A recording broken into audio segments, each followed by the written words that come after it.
Well, it's 0700 on August the 6th, 2024. Good morning and welcome to The Breakfast Show, The Morning Brief. I'm Kayode Okikili here in Lagos. Welcome to Jeffrey Uzoma. How have you been holding up? And what's been happening where you are as a Nigerian citizen? It appears with this protest is different kettle of fish for different people. Different strokes for different folks. And it depends on who you're asking the question.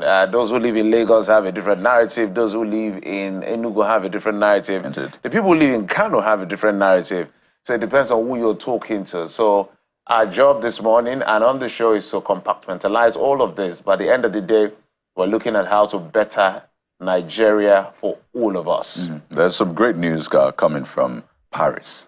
Well, yes, we always start with that dose of motivation for you. Favor Philly is now in the final. Tonight, we'll get to know, hopefully, judging by the time that she clocked yesterday, she should at least win a bronze, right? Nigeria's very first medal. So we look forward to seeing her, Oborodudu as well, who couldn't make it to the final. But of course, she's going to compete for bronze as well, and others.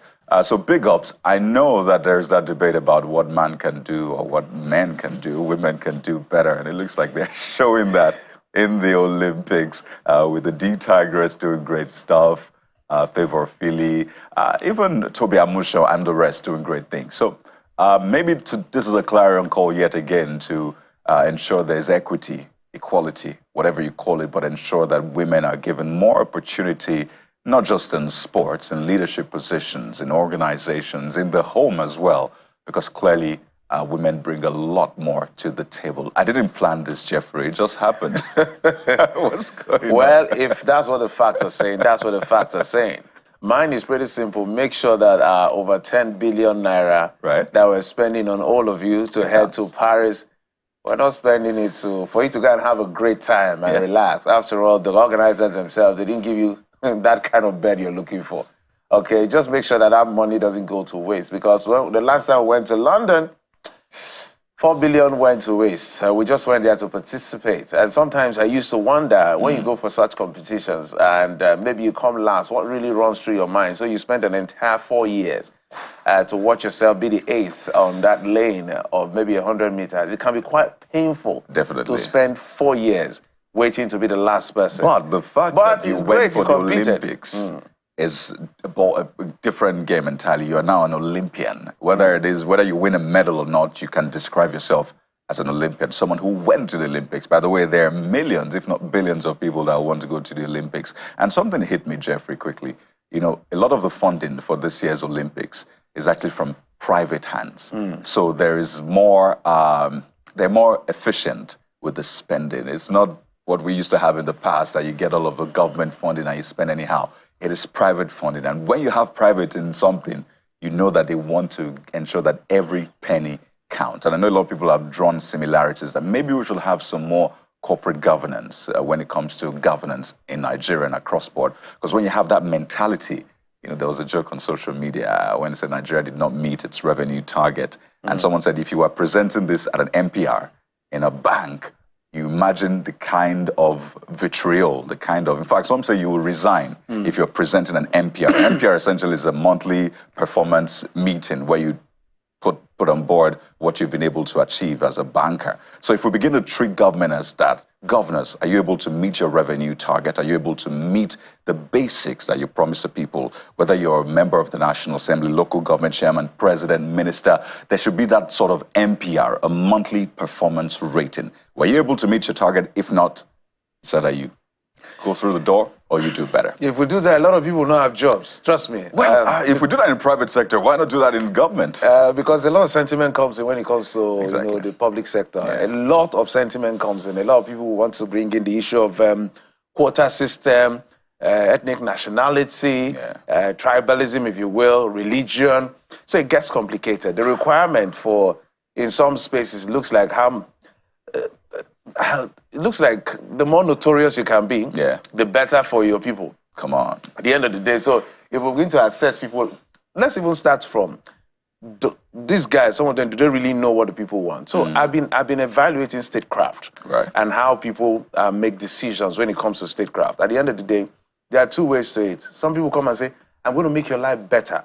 But I think the best way to make people's life better is not to envision their life for them. It's also to consult them to say, how can I make your life better?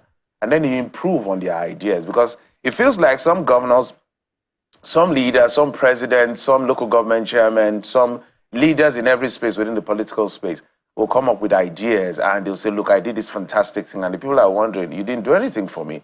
Sometimes not because they didn't do anything, it's because you did not meet what they wanted, the need they are looking for, what they wanted you to meet as a need was not in the lineup at the end of the day. So it's always good to consult because this is public. Yeah. It's about the public. You need to consult with the people. So, okay, what do you want? And it's quite shameful that at this level, if you go to cities like London and all this, I was just wondering the other day, I said, come, we have natural resources. Like literally everything is on the African continent when it comes to natural resources. But you go to I like to just call them the global north, whether it's Europe or America. The US. Most of these cities, just like you turn on your tap to get water, you pay for electricity, for gas, and you pay for electricity. So literally everything is provided for. It's about your ability to be able to afford. Yeah. And how much of the social strata you belong to enjoy a certain level of luxury, but the basics are the basics. Absolutely. But here for electricity, we have alternative called generator. For water, we have alternative called borehole. Which other one is there again? That list is literally endless. And for gas, we have cylinders. There you go. When you go to, where do you see cylinders in London and all of those places? So we need to do better. Food for thought this morning. I think we should start incorporating the MPR, Monthly Performance Review. No, wherever you are in government, let us sit down in front of the people or stand, as the case may be, and present your performance. And then we'll start talking business. Trust me, put it to the legislature, and you see that bill would die. Natural death. There's no harm in trying. Of them. So what do we have for you on the show this morning? Well, you could say that we have protests across the world, from the UK to Bangladesh, but Nigeria, of course, is our constituency. So we're starting off there as the military reacts to shocking images of young people in some northern states waving Russian flags in protests. As the Chief of Defense Staff, after that security meeting with the president, called it treasonable offense as the violence we see escalate in some parts. And we ask, what is driving this new dimension of chaos? To join us for an expose on the security threats, possible hidden agenda, and the battle for Nigeria's soul. Well, we will stay with this particular issue, but with a little twist to it, as the security agencies battle to quell these very violent protests in some part of the states and the country, we go to the heart of the issue and examine the economic and security challenges fueling the fire. Can government efforts douse these flames? And what's the role of state governors? Yes, the role of state governors, now local government chairmen as well, in this very storm. Join the conversation as we search for solution to the cost of living crisis and a nation in turmoil. Absolutely. But that's not all, guys. As always, we are tracking all the reactions and major talking points across social media, and your comments are up right after the top stories on the show in just about a couple of minutes. So keep them coming. Hashtag CTV Morning Brief. And of course, on WhatsApp as well. You see the WhatsApp number on your screen from time to time. So that's the hashtag CTV Morning Brief across social media and on WhatsApp. Send us your videos from where you are. We got lots of videos from Nigerians yesterday, particularly about the protests in their areas. And that is what this is about. So you give us heads up and we go through it, of course, verified, and share it with the world, and even do follow-ups as well. So whether it's about the protest in your area, state of businesses, whether businesses are open or not. I saw the roads were quite empty today, so I was thinking it's because there isn't as much school runs now. You know, schools are on holiday. So there's that part of this as well. But let us know what the situation is like in your area, whether you're in Lagos, you're in Enugu, you're in Katsina, Kaduna, or in Borno, wherever you are in the country, or Plateau, Niger. Let us know via those WhatsApp numbers. So we will be bringing you up to speed with whatever is happening anywhere around the country while the show is on. So keep it locked right here and ensure you send your videos wherever you are. So if it's happening where you are, as Kayode said, please send us those videos. We'll verify them and we'll amplify your voice. This show is all about you, and we're looking for a better Nigeria. Absolutely. So, your top stories are up right about now, so stay with us as we'll walk you through the major talking points. It's the morning brief, guys. Let's get started.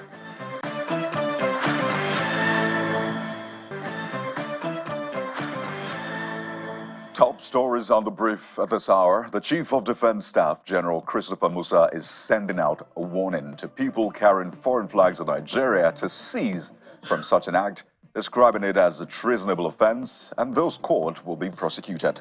He was speaking in the State House after a security meeting with President Bola Tinubu in company of other service chiefs and heads of security agencies. The defense chief also dismissed insinuations of a coup in the country, with a reminder that all security agencies will continue to stand and defend democracy. Protesters in Kaduna, Katsina, and Zamfara states took to the streets for the 5th consecutive day flying Russian flags. Shocking. As they demand an end to bad governance and improvement in the standard of living in the country. However, the protests returned violent in Kaduna State, with reports of looting and destruction of government and private businesses, necessitated the state government to impose a 24-hour curfew in order to restore order. While in Adamawa State, Governor Omar Fintiri has described the demands of End Bad Governance protesters as genuine and says that these issues can best be addressed by the federal government. Good governance is your right, and that is what we have all sworn to give you.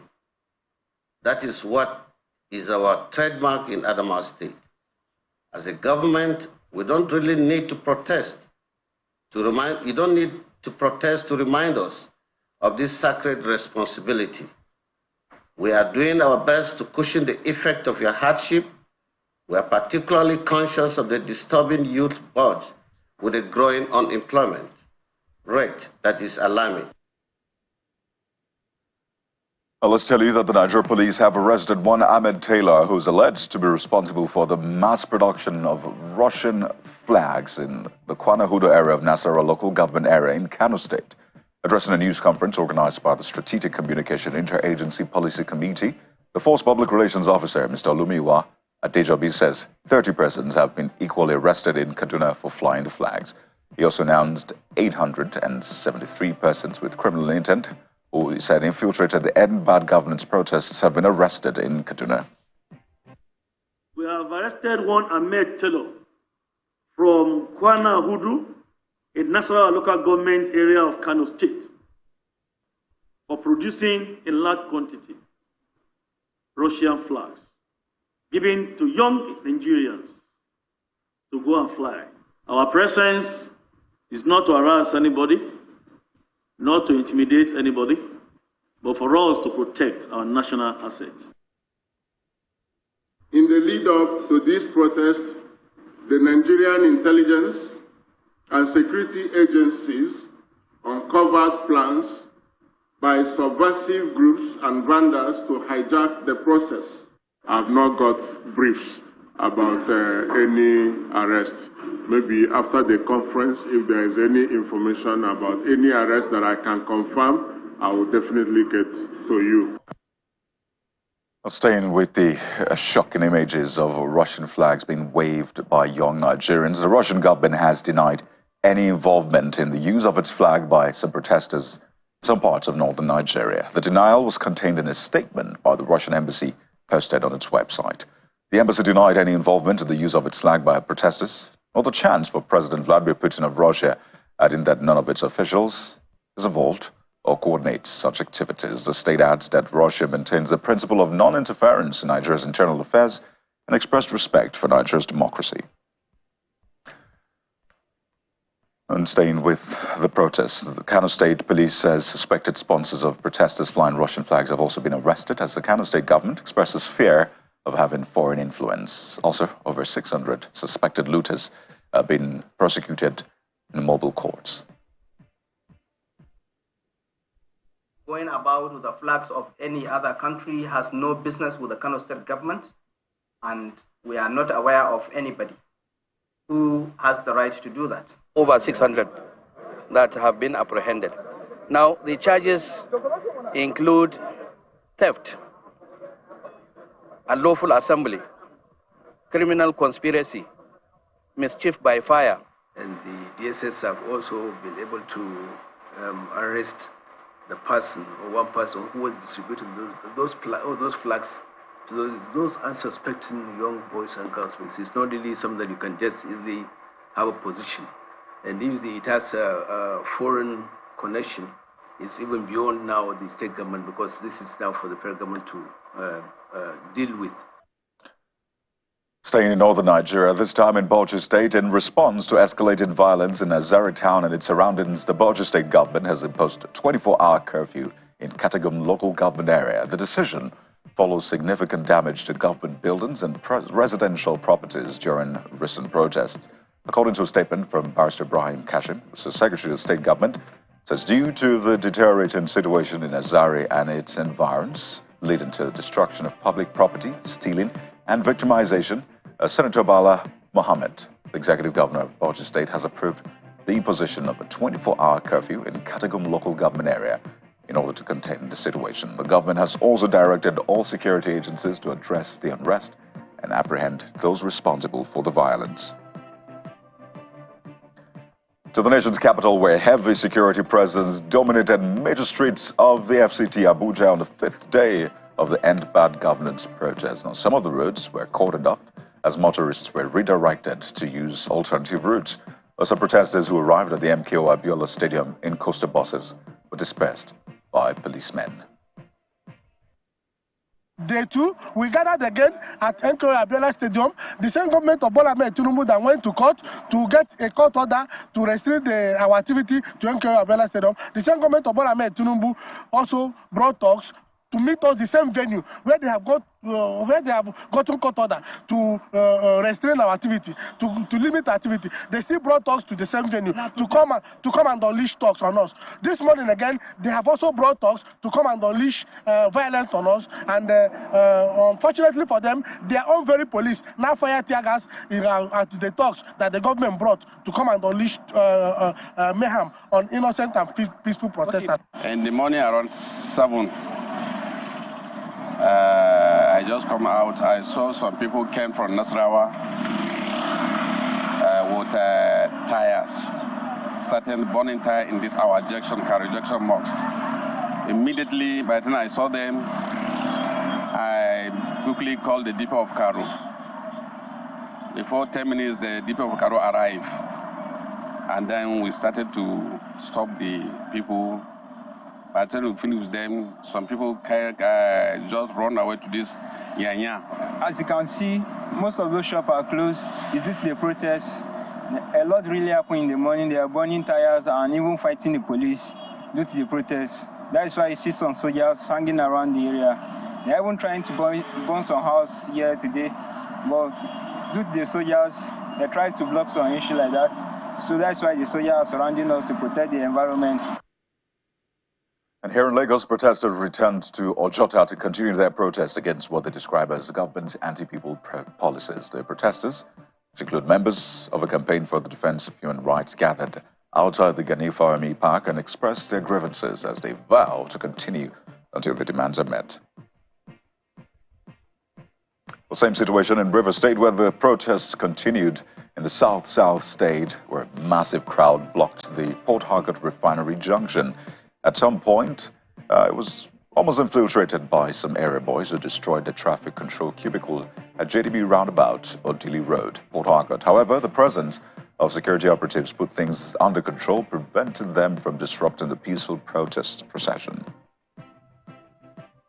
And away from day 5 of the protests to the courts now, where the Federal High Court sitting in Lagos has declared null and void the sale of Nigeria Air to Ethiopian Airlines. The presiding judge, Justice Ambrose Lewis Alagoa, in his judgment stopping the sale, ordered that the proposed establishment of a national carrier, Nigeria Air, by the federal government should not be carried out.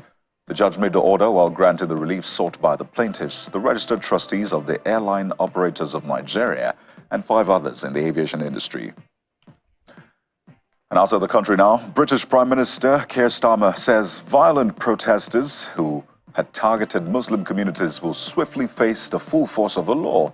as it sought to quell days of anti-immigration rioting. The fatal stabbing of 3 young girls in the northwest English town of Southport last week has been seized by anti-immigrant and anti-Muslim groups, with disinformation spread online amplified by high-profile far-right figures to spark disorder in towns and cities.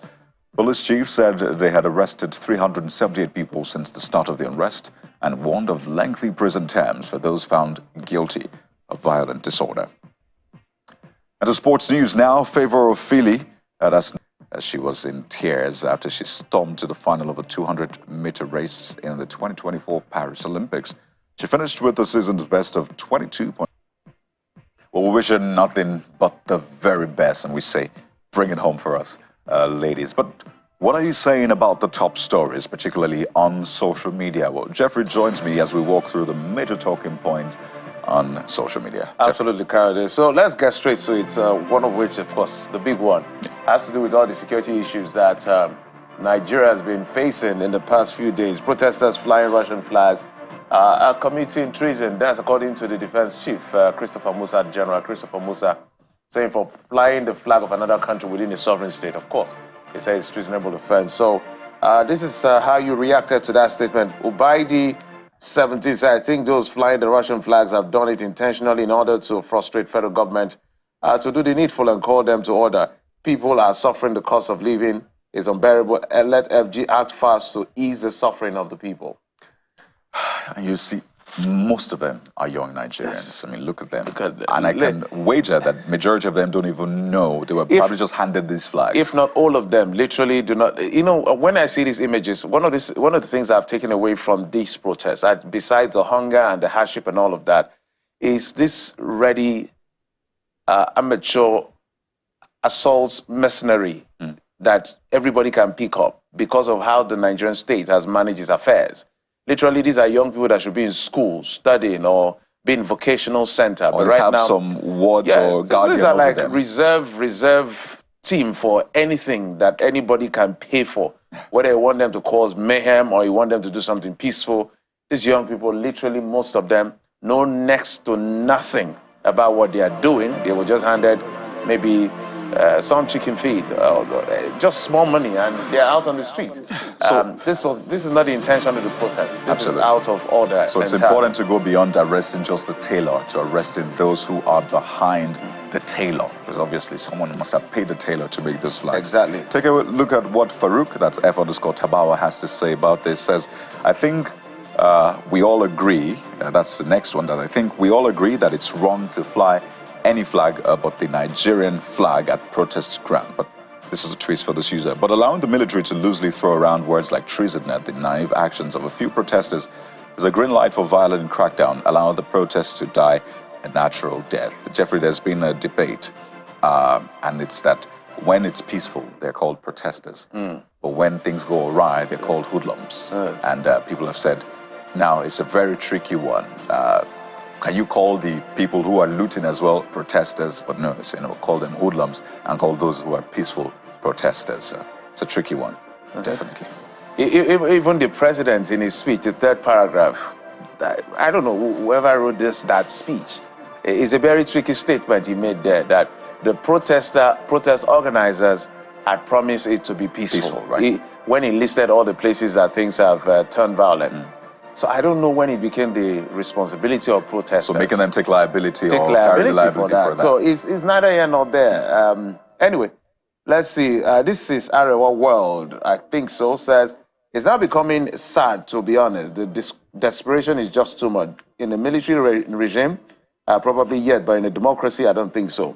So people are debating over this issue of how to properly theme or Christian or categorize or characterize this particular action, right? Action by the young people. Particularly when you hear some of the things they say as well. That's what will drive the point home for you. So it's not just waving the flag. It's some of the pronouncements, calling on the military, calling for a coup as well. But this next user, your Eminence 2, has a very, very interesting take on all of this. Take a look at what your Eminence 2 says. It says, for ages, hotels and other hospitality businesses have displayed flags from various countries, such as the US, British, EU, French, and the rest. It says, why is the government now objecting to the Russian flag specifically? Is Nigeria experiencing diplomatic tension with Russia?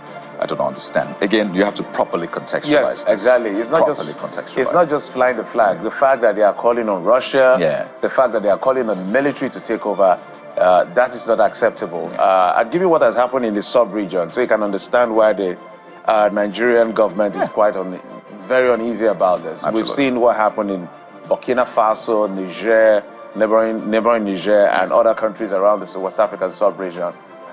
So it's not something to play around. So, but people are saying characterize this properly and do your job as well. So I think let's get to the next one, which has to do with the arrest of the tailor by the DSS, the person who is said to have been producing those flags and handing them over to the young people. They said they've been arrested. So, as we said, it's not the first time we're seeing arrest. Look, at some point, it gets boring when governments will come, and we've seen it at the state level. We've seen it at the federal. There are people behind, and we will name names. We never get to hear the names. That's when Nigerians will take this seriously. Joseph Abdul says, arresting a man that is legitimately earning his living, the government should do the needful and end the protest. And I think it's worth reiterating time and again that we'll contextualize it for the people. Absolutely, and then go beyond just arresting the tailors. Jeffrey, there were videos online of tailors mass producing these things. I mean, think about it. If you're doing something illegal, it takes only a naive, a novice criminal to record yourself in that act. So who was recording the video? Who gave them the contract to do all of that? There are lots of questions to ask around that. But take a look at what Sam Guru 78 says. Again, reiterating a point that was made earlier on about hotels flying this flag. Context is very important. But Sam Guru says DSS should also extend this arrest to hotels. But hey, you have to understand the context of this one. Okay, so I think we've done this context well enough. So it's not just that they are waving flags. So Jasper Aniet Lewis says government should do the needful and stop arresting innocent citizens. Freedom Lover, that's Living Us E, says, why do you arrest tailors that are doing their business? Is Russian flag banned in Nigeria? And it goes on that how many people have been arrested for producing Palestinian flag? Those guys should release or be released today. So it's when they get to court, it's their word against the authorities. At the end of the day, the man may just be sitting there and somebody comes and says, maybe it's an illiterate. If the person is an illiterate tailor that just is good with the crowd, say, I have this material, sew it for me. Doesn't understand what is going on. Oh, really? I'm making more money. At the end of the day, makes more money. So security agencies needs to go beyond just arresting. Need to go beyond just arresting. Let's properly contextualize it. Let's see, some Nigerian states like Abuja experienced a total blackout as a result of the natural. We've said it before, so let me help Nigerians yet again. The national grid has collapsed. I am saying to you, it will collapse again. So it's not a prophecy because the things that are supposed to be done. So this is going to be like just an update of collapsing. We've spoken to the expert and they said the things that are supposed to be done have not been done. Kyle, you have the first one. Yeah, Desmond T-Back, that's Desmond T, says, I'm not even sure why what the national grid looks like and how it collapsed, but don't you think this might be a deliberate thing? Well, so that would mean the other four this year have been deliberate as well. The national grid essentially is what ensures that you get power, or power gets to you. So there's a generation, there's a transmission, which then transmits to the distribution company. So it's just like a grid of different lines and cables and the rest. So okay, Badi Agege, let's see how we can rush this up. Let's every state generate their own power supply, I beg. Well, that is in the works, according to the legislation by the federal government. So let's talk sports now, at least something to cheer you up. Favor Philly is in the final, 200-meter final. She couldn't make the 100 meters. We'll talk about that later on. I hope that the sports ministry is investigating, or at least the Olympics committee. But this is what Nigerians are saying about Favor Philly, saying congratulations to Philly and Nigeria. I hope we'll go the extra mile and celebrate extra when she wins. Let's say gold, Jeffrey. That's what we're looking for. Dami Kiki said Favor Philly is smart. She's intentionally maintain her velocity and let Julian Alfred run over her. Favor Philly will definitely study Julian Alfred's strengths and weakness after the footage. Favor Philly, rather I should say, would win in the 200 meters final. Amen to that. That's what I'll say. We really need these things at this time. Right now that the country is the way it is, we need some bright sports. There you go. Couple more comments about this. Another person saying she's a gem. Started well, but looked tired in the end. Wish her all the best in the next round. That's tonight, and stay with us here. We'll give you all of those updates and your reactions as well. But that's so much we can take, at least for now, of your reactions. But keep them coming in. #CTV Morning Brief. We're big on this curious waving of Russian flags. Even in Kaduna, there were China flags being waved as well. So what does this mean? Is there another hand behind the hands we're seeing waving the flags? Stay with us right here. That's our first talking point on the Morning Brief. In a few seconds, we'll be back.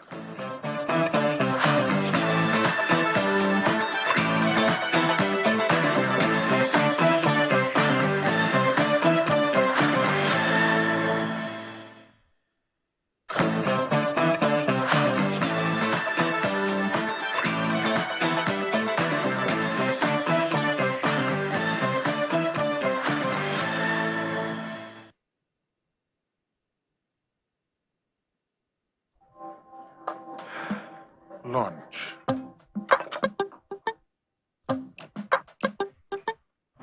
Heartburn and indigestion? Try Gesti, reliable remedy for heartburn, indigestion, flatulence, and acidity.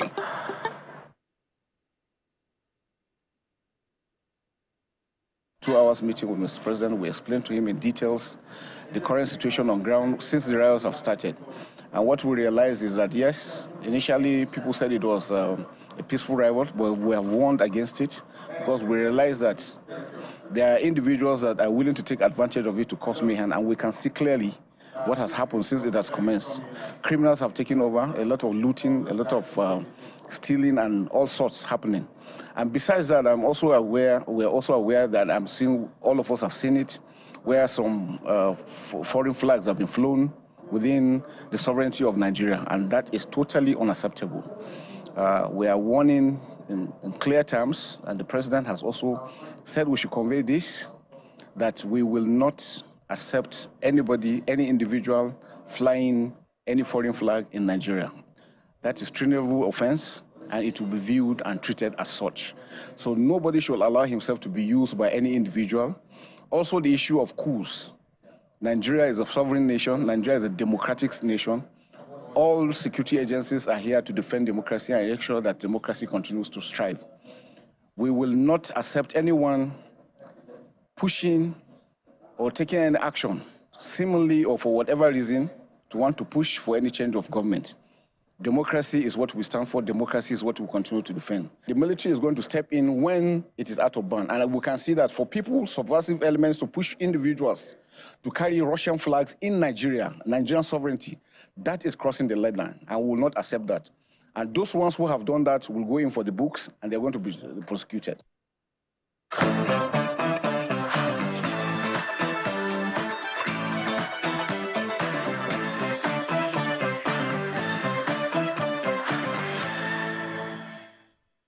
Welcome back, and it's time to talk about this particular development. It's a new twist to this entire peaceful protest, where we've now seen young people waving flags of other nationalities on Nigerian sovereign land. So what does this mean? Who is behind this? The CDS, the Chief of Defense Staff, has come out clearly. You can see other chiefs around him clearly saying that, look, this is a treasonable offense and this has to stop. So everyone involved should desist as soon as possible. So that means the military and the law enforcement agencies are not taking this lightly. So we've heard remarks from both the military, the DSS, and the police as far as this is concerned. But let's expand the conversation this morning and bring in a retired Army General, Brigadier General Jonathan Temlong is also the pioneer commander of Multinational Joint Task Force, fellow War College Abuja. He joins us via Zoom from just the Plateau State capital. General, thank you so much for coming on the program. Thank you very much for having me. Good morning. General, when you see what is developing in the northern states, especially with this new twist, what are you seeing that lay people like us who have never served in the military are not seeing? Well, right from the start, I have seen danger danger to our democracy, danger to the national existence of Nigeria as a country, and danger to law-abiding citizens. And that underscores what the calls have been, that it's quite difficult during this period to carry out peaceful protests.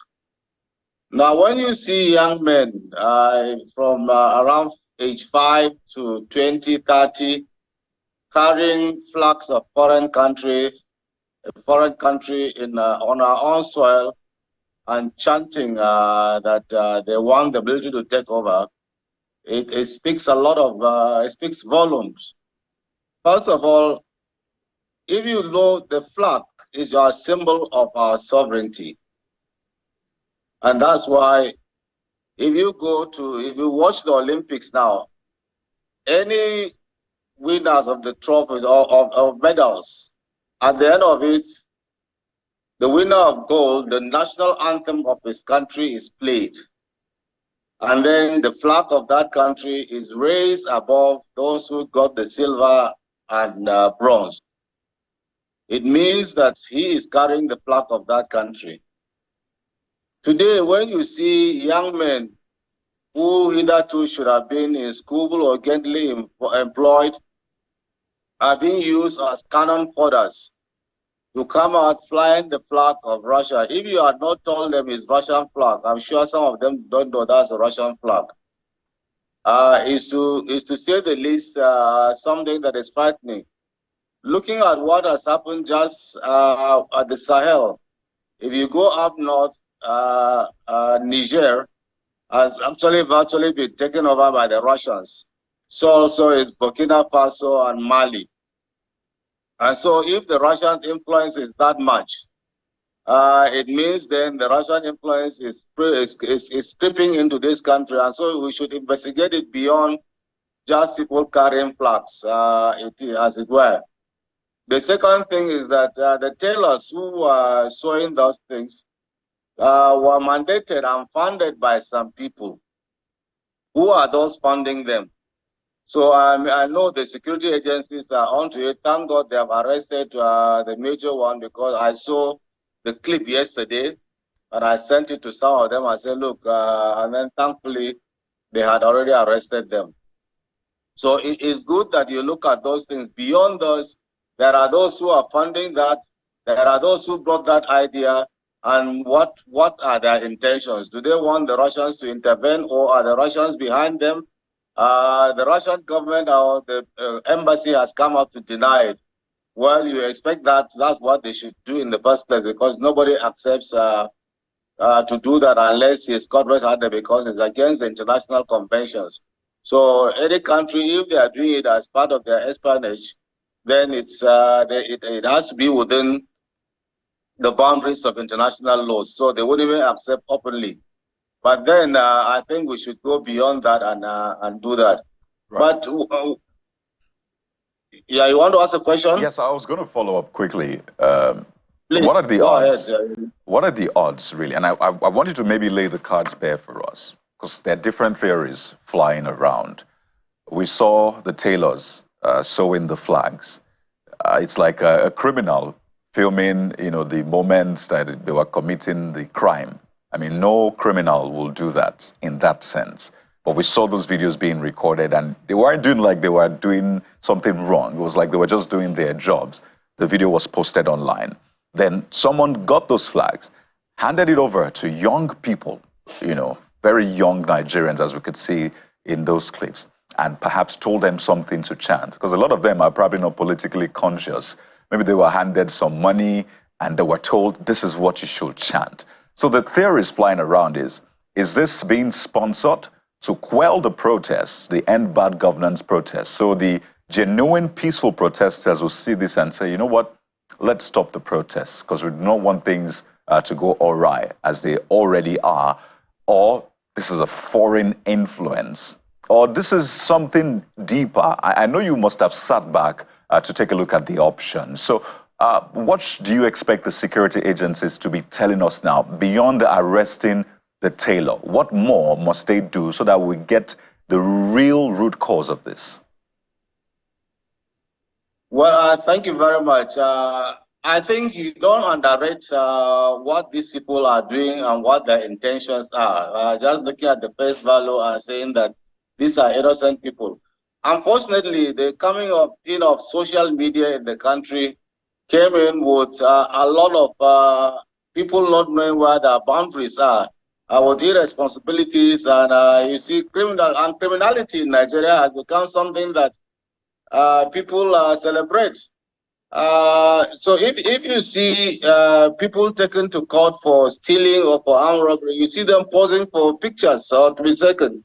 Or if you see an accident scene where there are dead bodies and the rest, the first things Nigerians do these days is to start filming the dead bodies and the accident without even helping them, offering first aid.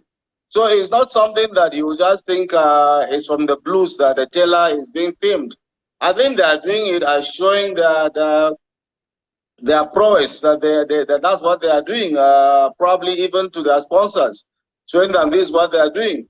So anybody carrying those flags, as it were, it's not that they just carry it without knowing. Don't underrate them. They know what they are doing. They understand what they are doing. Their sponsors know what they are doing. But I don't think beyond that one, the security might not be able to give you all the details now, because there are some of those things they are trying to get to the root cause of those things. So if they start exposing some of what their findings are now, you know, it will make people to start cleaning their trail. So I think we should. It's enough to tell you us at this moment that they have arrested the tailor, and I'm sure that will lead to further arrests, because those materials were bought from somewhere or provided by somebody. Those who are behind it and those who paid for those things. So somebody who collected them and handed over to those miscreants is going to be known. At least it's not the tailor who went to buy those materials and start showing them. In any case, if you ask some of them, if you ask the tailor what was the color of the Russian flag initially, he wouldn't know. Somebody would have taken the flag and shown him how it was, and that's how he saw it so well. So I think it's beyond just looking at it, say these are people who do not know doing their business. In any case, ignorance is no excuse in law. And I'm sure that the security agencies will dig to the root of it. They will definitely get those who are behind it. If there is even foreign interference, they'll get it. And I don't think government will go beyond up to that extent. If you think that it's being sponsored to counter the demonstration, I don't think no government, responsible government, will do that. Because once it deals with a foreign country, and those countries too, it's easier for a country to deal with a country than to deal with a non-state actor. So if it's the government involved, you understand the consequences internationally. So I don't think the government will ever do such a thing. It's out of the card. So what we should be looking at is those who are behind it, what their motives are, and looking at what has happened in the Sahel. Do they want the replication of that? And if to that extent, what is it? Are they asking for Russian intervention, or do they? And you know, if they are calling for even the military to take over, in those countries, it's the military that took over, that the Russians came in to help them. So I believe that, like what the CDS say, when you are calling for the military to take over, it's a coup, and that's treasonable felony. So I think we must try as much as possible to make sure that people understand and don't cross the red lines, as it were. And definitely they have crossed, because if you see the carnage that is going on in these areas, it's not something that one will ever be happy about. All right, General, I wanted to find out from you, now that the military has looked at this situation, the way they have looked at it, and all the security agencies have been interpreting it the best way they can, what level of response should they be using as far as this peculiarity is concerned, especially in the north?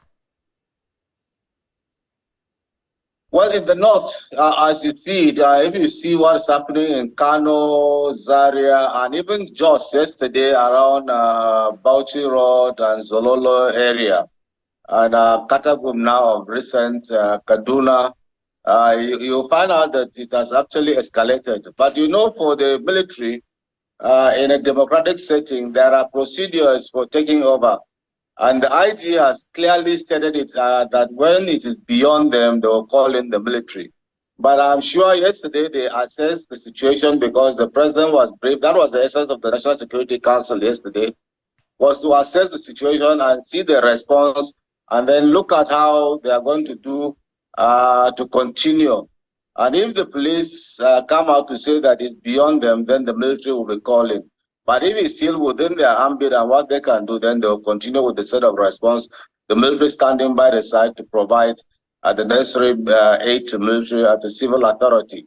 The military is doing at the moment. But I think the police must step up, because what you need to do in some of these areas, having my experience in Zaria is that in those sort of areas where you have the city centers and then you have the areas they call Sabongari or the new township, you try as much as possible to separate those who are coming out from the city centers to Sabongari. That's how I did in 2000, and I succeeded in quelling what would have been carnage in Zaria during the crisis in Kaduna.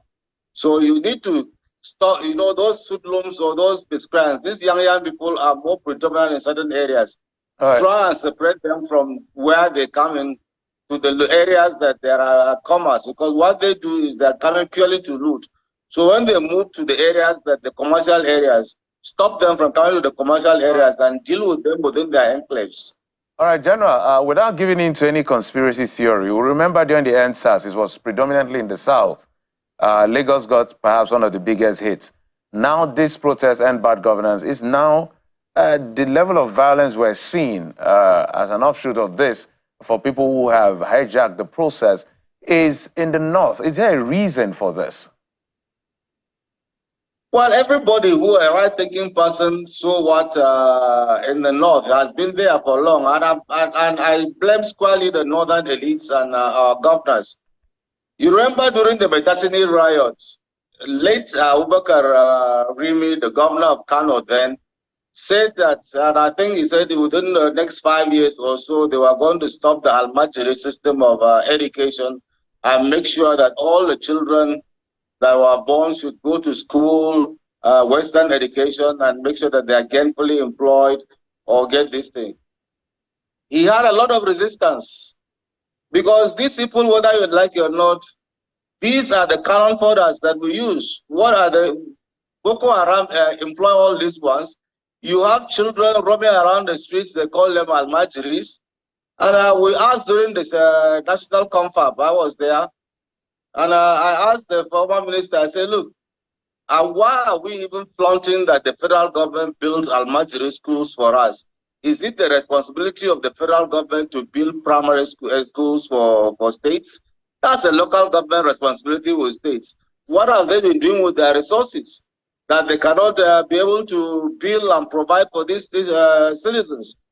People just born children and leave them off the street like unguided missiles. And these are actually unguided missiles. You see them moving out, begging. I asked them, even for the naming the schools as Almajiri schools, what is the toga that they will grow up with? Because an Almajiri is seen as a lowly person up here in the north. Going about, his own slogan is that, may the Lord give you so that you give us. It means he cannot even actualize his own potentials because it depends on you.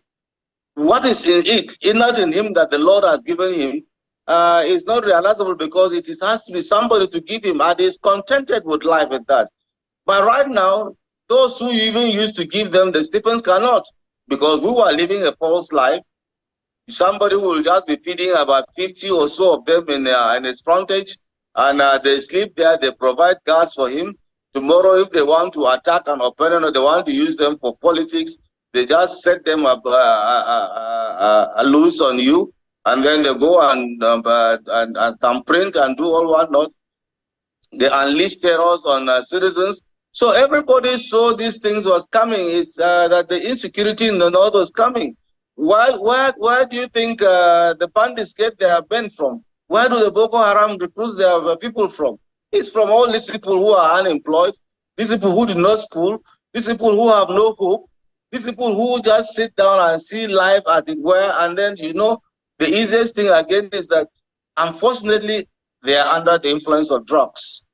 Look at the prevalence of, even see the way they are behaving. Right. You know that these are not people who are not serious. And I strongly believe that if we do not do anything, see something seriously, starting with the state governors and northern elites, we are just sitting on a time bomb, and that time bomb has been ticking, and it started exploding.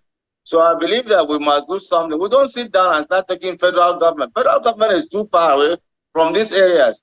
People are blaming President Tinubu for giving autonomy to the local governments. But I think if the local governments cannot function, if they are being strangulated by the states like this, there is no way we will continue but having this sort of people being bred, ready General, to be employed by anybody. It's a very dire picture you paint, and describing it as a ticking time bomb is really apt.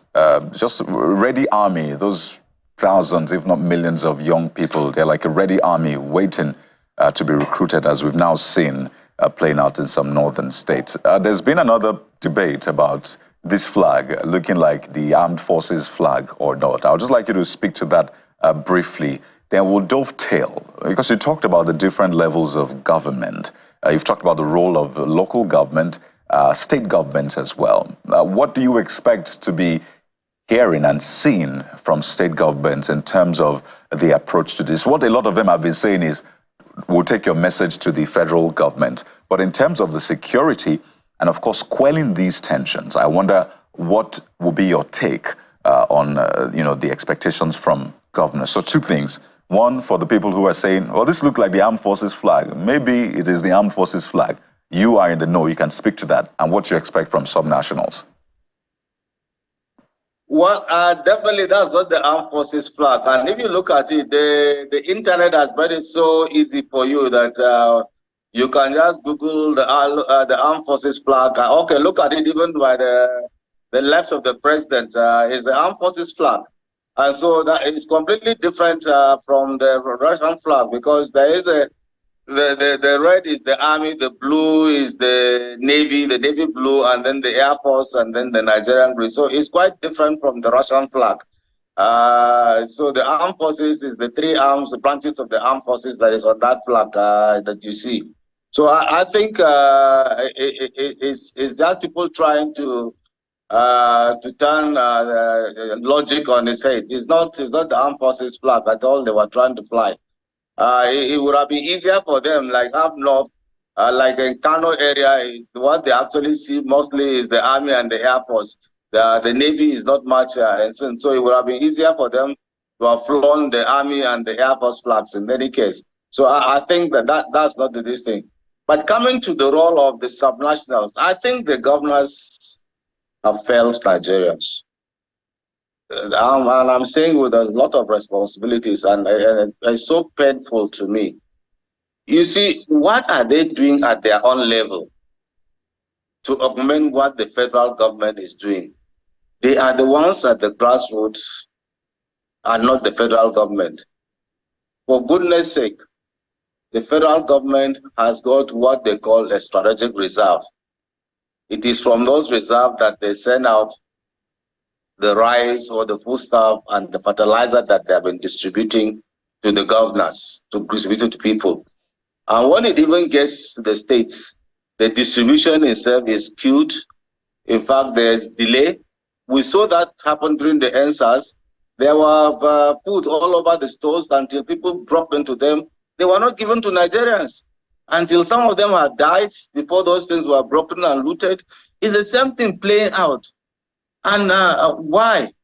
And then what are they at their level doing? Because at the strategic level, the federal government has brought this. What are they doing at the operational level and tactical level at the states? Is there nothing they can do to augment this, what they are doing? Because they are getting so much money now. Even if the value is not as much, but they are getting so much money. So what are they doing? If the federal government sends in 20 trucks, and then the state government adds 10 trucks, the local government adds 5 trucks at a level, wouldn't it go around? But they are all relying on the 20 or the 200 or the how many trucks that the federal government sends, and the state governments just sit down and say they will carry their destiny. What are they doing at their governance? Is it just the chief security officer that they're talking about? The constitution that they sought to protect, Section 2 of the Constitution talks about governance, providing for the welfare and security of the citizens. What are they doing at their own level? I mean, even the monies that they are giving them, are they circulating within their states and local governments? If they were, things wouldn't be that bad. I mean, recently, the president even appealed to the northern elites, or ACF, Arewa Constitutive Forum, to talk to their governors to remain in their states and govern. Because if you do any roll call, it's just because of this crisis, 80% of them would have either been in Kaduna or abroad. Look, just go to the immigration desk and ask them to give you those who the number of travels that state governors have traveled between January and July. And they will tell you how many of them have not traveled out of this country and how long have they been out of this country. Do they go with their bare hand? Is it not the same resources that they carry here and take abroad? Now, how many of them are in Abuja? How many of them actually have spent up to a month consecutively without moving out of their state? I mean, technology has made it so easy that even the meetings. As we begin to wind down, just a moment, as we begin to wind down, even the president had complained at some point when he met with some governors, or the governor saying, look, when you were campaigning, you were at the grassroots level. Now that you won the election, you're here in Abuja with me. What are you doing here? So even the president has complained as well. But in winding down, I want you to speak to the issue of how the federal government or the state naturally now, when the entire nation as a federation will be able to balance protecting the rights of citizens to protest and also managing this issue of national security. Because right now we are in a dicey situation. People have a right to protest. But on the other hand, if people are looting and carrying out mayhem, the federal government also has a right to protect citizens as well as the state and property. You see, that is what you call the operational environment. That's the environment with which you do things. And if you assess it seriously, you know that what we have in Nigeria today is quite difficult. It's almost impossible for you to carry out this mass movement of people without those looting coming the side effects of it. It's just like policy formulation. When you formulate policy, you must look at the positive and negatives. And if the negatives are going to be more than the positives, you start thinking of changing that policy or attacking what you think that the negatives will now give you a more positive outcome to the policy. And so I think even the planners of this peaceful protest, as in courts as they call it, they should have looked at it that given the scenario now and the situation on ground, is it possible for you to carry out peaceful protests? If not, then at least in the face of what is happening now, they should have actually reneged and look at what are the other options available to us to look. And I think the federal government and the states too should have actually look at it. What are they going to do at least to ameliorate some of these things? Yes, there are what you can call a quick fix. What are those quick fixes that we can do to actually cushion the effects of this? There are some of the policies that the president reeled out. Some of those things have a gestation period. But within those gestation periods, what are the quick fixes? And you can just imagine it's just now that they have lifted import duties on food and the rest that are coming in. Right. And before those things come in, you know, it will take, sometimes food will come in 1 month for the transportation abroad and the rest, clearing at the ports. And even for the importers who are being used to making humongous monies, to start thinking of bringing down this food price is difficult because Nigerians like milking people. Business people live on that. So I think there are quick fixes. You see, some of these things is not rocket science. We have done them before. Unfortunately, we talk about it, but democracy too allows you. General, your thoughts. Yeah, you see, there was when there was a price increase during Abacha's regime, he created what was called PTF, and that PTF did some quick fixes of intervention, and people were seeing them, as against pumping the money to the states. Because right now, what the process that they're getting from the oils now is being pumped to the states, and the states are not doing what they're supposed to be doing. All right, General, there's apparently a lot to talk about, General. We must thank you for these insights you're bringing. As far as this is concerned, they are quite necessary. But we must thank you so much for the time we have. Thank you so much, General, for bringing your insight and your expertise to the program. Pioneer Commander, Multi-National Joint Task Force Fellow, War College, Abuja, joining us from Jos, the Plateau State capital, Brigadier General Jonathan Temlong, retired Army General. Thank you, sir, for your thoughts. Thank you very much for having me. Have a good day. Well, thank you, General.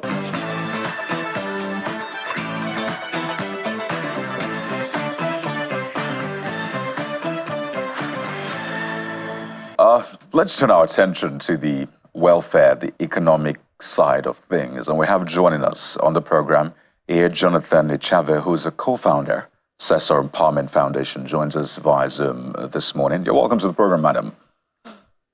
Thank you very much for having me. Good morning. Good morning. So you bring to bear lots of competences. You're a politician some days. You have the welfare area covered, economics, as well as basically political management. Political management, right. Now you put it that way. So speak to us about what the thinking in government quarters should be like approaching this. There are layers of demands, but some will say at the heart of it is just welfare, really. People want to be able to go to market and be able to buy food at a cheaper rate such that they can afford it with their own take-home salary. They want to buy petrol, and they want to feel empathy from government. They want to look at government and see that government is living by that, the usual be patient with us, tighten your belt mantra themselves.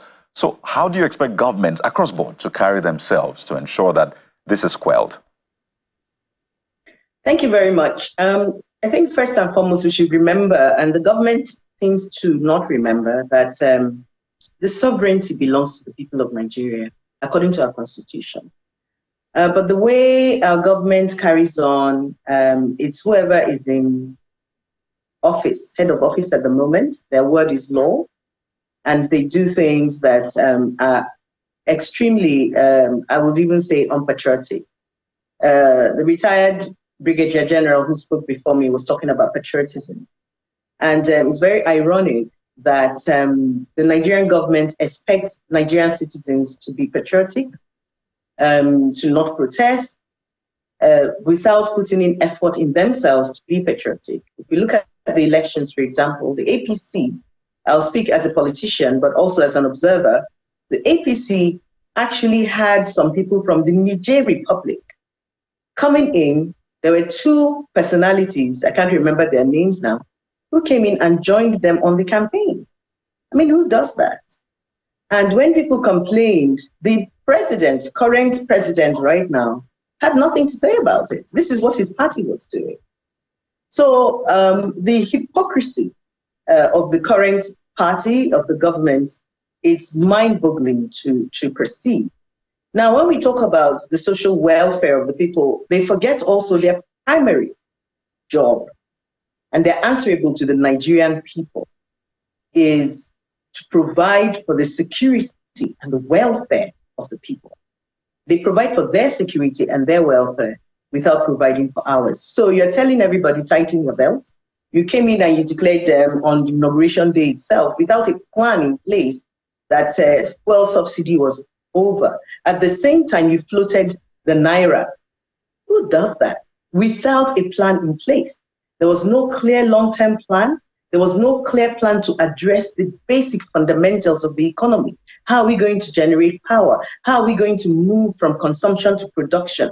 How are we going to ensure we have food security?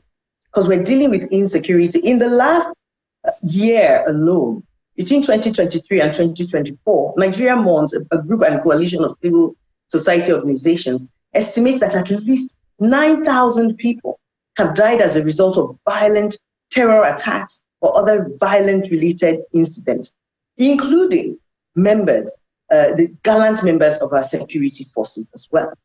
The government does not take very serious actions to address these things. They owe pensions on sometimes, they're owing salaries in some places, and I'm now talking at various levels, basically.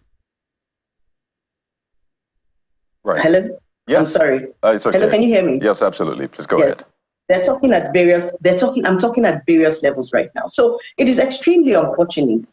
So we're not talking about how the government is tackling food security, which has led us to this crisis where we have food inflation of over 40%, and more. And we're talking about the reason why do we have food inflation. So the previous administration shut down the borders, shut up the price of all sorts of things, right? And before, when the president was on the streets many years ago protesting under President Jonathan, a bag of rice was how much? I think 8,000. Now a bag of rice is about 90,000, 100,000. People say they want to protest and air their grievances. And they spent so much energy at all levels of government, even roped in all actors, other churches, other groups, all sorts of people, to tell the people not to protest. Where were you when you were making policies that would jack up the price of these things without having things in place? Now, what the people simply want is an enabling environment. You're increasing taxes, you're squeezing the people, you're pushing them to the wall, and then you want them to be patient with you while you are living large. You're going to hospitals in France, your Dubai, your children or the children of your officials are not in school in Nigeria, and they're being paid ostensibly from Nigerian funds, and they're paying for these things. We have a former governor who paid thousands of dollars in advance for his children's school fees in a school in Abuja. This man is walking around scot-free. And the people themselves, someone goes around with a laptop, he has a legitimate source of income, but because he has a laptop, he's wearing dreadlocks, you go and arrest them and say they are 419. Now, please tell me, who is the real 419? So these are some of the things that the people see that really makes them really, really angry. And they're struggling. The number of people dying every day because they cannot afford medicine, they cannot afford basic food, all these things that the president came to say in his address. For the people, as far as they're concerned, it is just, as we say in our local parlance, churenchi. What is your plan to get the price of food down? What is your plan to ensure our farmers can go back to their farms? That is not being addressed. Instead, they keep telling us it's taking to take a year, to take longer, to make sure security, whatever. It's 14 months. The people have hit the streets. You didn't wait 10 months for President Jonathan. You hit the street. What kind of hypocrisy is that? So that's what people are seeing. So I think I'll just close out to say that the government needs to seriously go back to the drawing table very quickly and address the demands of the protesters and tell us what is the plan and start putting in place this. It's not to be sending us palliative rice. If you send me palliative rice, I'll eat it today. Tomorrow I'll be hungry again. I'll still hit the streets now. Madam, if I may butt in so that we can make some progress with this. So let's talk from where we are now. The government has raised concern about a possible hijack. We tend to be seeing that happening right now. So as much as there is that hunger in the land hardship, which everybody knows and nobody can deny that, in going forward, how should the government manage this entire process? In your view, as far as the protest is concerned, should the people call off the protest because of what is going on in the north, or government has to step in to manage it in such a way that people can still have their right to protest while they attend to the issue of the looters? It looks like a complex mix. How would you advise? My brother, you have said it, the latter part. Our government's duty is to provide security for the people. You know, it boggles my mind. People who are supposedly exposed, who have lived abroad, the president himself has lived abroad. He has participated in protests where he was protected by the police in this country. They see how it's managed elsewhere. We've seen countries where they've been protesting for days on end. Nobody came out shooting live ammunition at peaceful protesters. Nobody does that in other countries where they're civilized. It's only in Nigeria that they do it, and the president will come out and not address that. So they should protest. Let people have the right to beg. It is their constitutional right. Even we people of faith, when we're not happy about something, we complain to God. God, who is all-powerful, does not strike us with a thunderbolt. So how is it that the Nigerian government thinks they're even bigger than God, that when people come out to protest, they will send police in And their first response is aggression, tear gas. And then when that doesn't work, they will now start throwing live bullets, ammunition, killing people. That has not been addressed. So the government needs to address first and foremost the aggression of its own security forces, killing unarmed citizens who are protesting, using tear gas on people. Yesterday, one of our colleagues in the civil society space, her windscreen was shattered by a police canister that was thrown, a tear gas canister that was thrown. Who does that? And she was not being aggressive. Her car was parked. I think she was just trying to navigate her way through a section of the street. So they need to protect the protesters and organize themselves. I don't know what has happened to their budget. How is it that the only response they have is tear gas and live ammunition? What happened to rubber bullets? What happened to dealing with armed rubber bullets? What happened to water cannons? I heard one was used somewhere, but not even used properly. If you see the way they even came out, armed to the teeth.